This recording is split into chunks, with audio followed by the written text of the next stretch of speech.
sama makroekonomi. Ada mau ditanyakan sampai sini?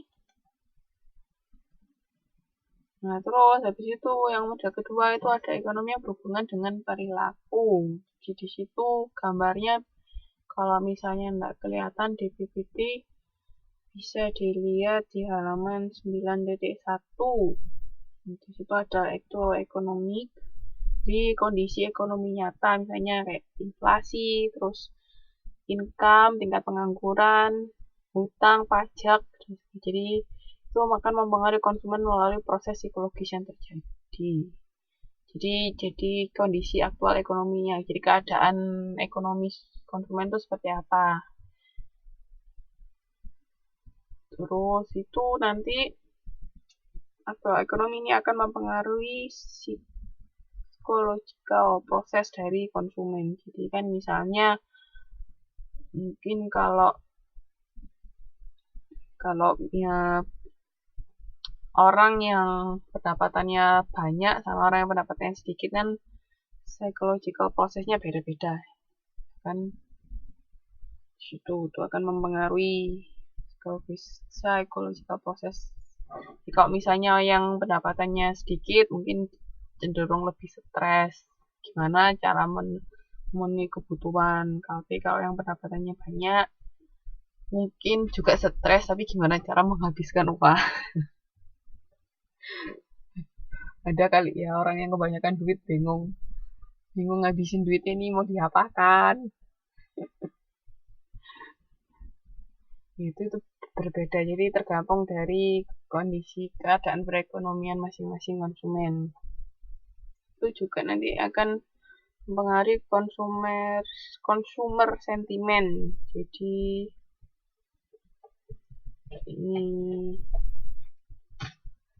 sentimen konsumen itu terbangun dari proses psikologis dalam menanggapi kondisi ekonomi nyata. Ini akan membentuk keyakinan konsumen mengenai kondisi ekonomi saat ini dan mengenai kondisi ekonomi masa depan. Terus habis itu dari sentimen konsumen ini akan mempengaruhi perbedaan pengeluaran yang dilakukan konsumen. Economic behavior-nya juga berbeda. Oke. Jadi economic behavior itu juga akan bisa mempengaruhi actual economic. Misalnya kalau walaupun dia pendapatannya sedikit, tapi kalau dia nggak mengeluarkannya banyak-banyak kan masih bisa nge-save uang kan. Tapi kalau saya ada lagi misalnya bandingin si A sama si B, si A sama si B ini misalnya pendapatannya sama-sama nggak banyak, misalnya cuman 5.000 NT per bulan, tapi yang satu dia mengeluarkan sebanyak 4.000, yang satunya sebanyak 2.000. Nah otomatis kan uang yang dimiliki juga berbeda kan. Nah itu akan mempengaruhi lagi kan kembali ke aktual ekonominya. Seperti itu. Jadi saling berkaitan ya. Di faktor-faktor psikologis konsumen itu bisa kayak motivasi, pengetahuan, persepsi, sama sikap terhadap suatu barang. Oke. Jadi ini saling berkaitan satu sama lain. Ada yang mau ditanyakan sampai sini? Terus habis itu ada model kontemporer, model yang ketiga. Jadi ini menekankan pada proses pengambilan keputusan yang dilakukan konsumen berkaitan dengan produk dan jasa. Ini kayaknya sudah kita bahas sebelumnya kan. Nicosia model, Howard Shedd model, Engel Blackwell Minier model, Shedd Family Decision Making model. Sudah dibahas toh, masih ingat kan? Ada yang mau ditanyakan nggak sampai sini?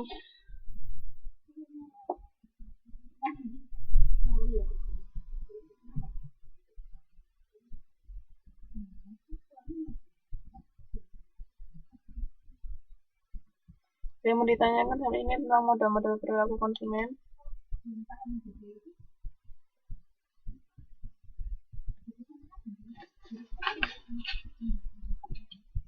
Mana? Pak, Mas? Halo? Halo.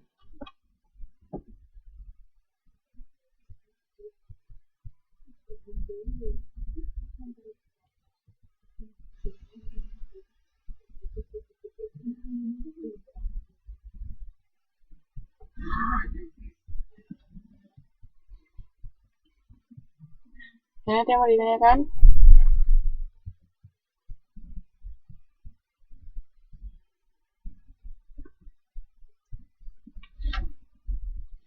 Lanjut. Oke, sekarang kalau ada yang mau tanya.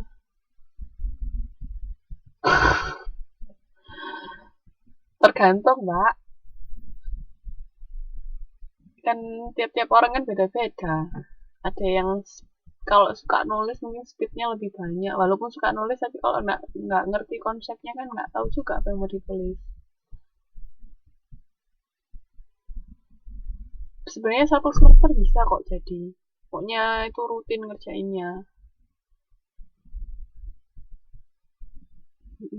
Pokoknya idenya sudah ada, tahu maksudnya seperti apa, tinggal ngerjain itu cepet insya Allah sama ngolek datanya. Kan kadang-kadang masalah lama itu kan karena kehambat sibuk kerja atau apa, nggak ada waktu. Enggak kok, nggak di presentasi, cuma di upload aja. Nanti yang mutusin diterima apa enggaknya kan UT pusat.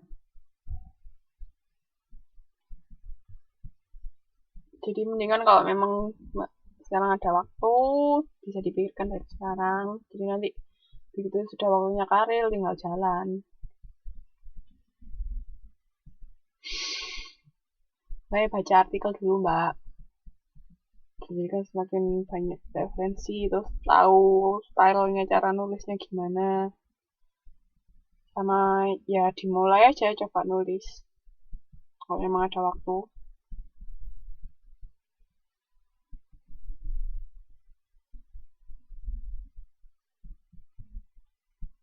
Ya, oke.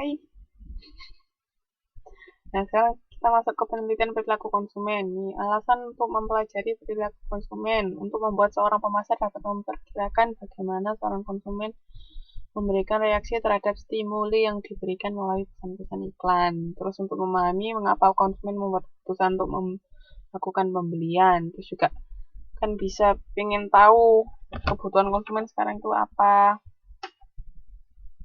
Itu.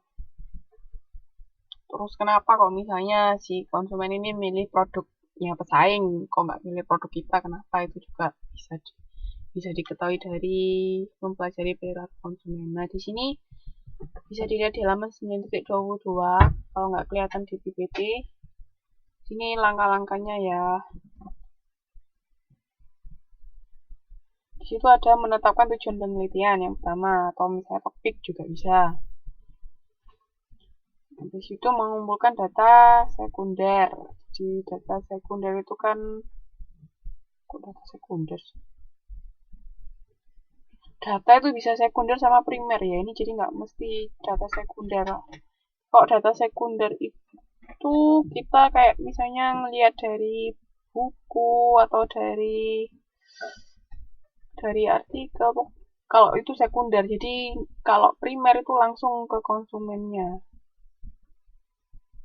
Jadi kita langsung kalau ambil data yang langsung dari konsumen itu data primer. Ini kok mengumpulkan data sekunder?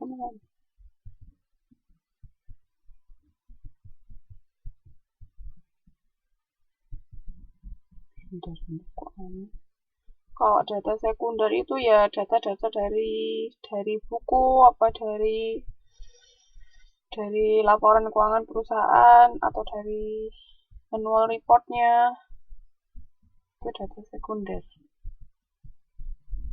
Nah, di sini bisa desain penelitian kualitatif sama kuantitatif. Itu ada metodenya. Terus ada daftar pertanyaan atau desain sampel, terus alat pengumpulan data, arah diskusi, baru itu. Ini kan kemarin sudah saya jelaskan kan bedanya kualitatif, kuantitatif apa, gimana cara mengumpulkan datanya,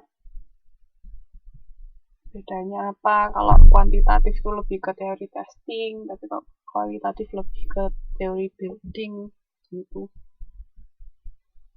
Oke, ini harusnya nggak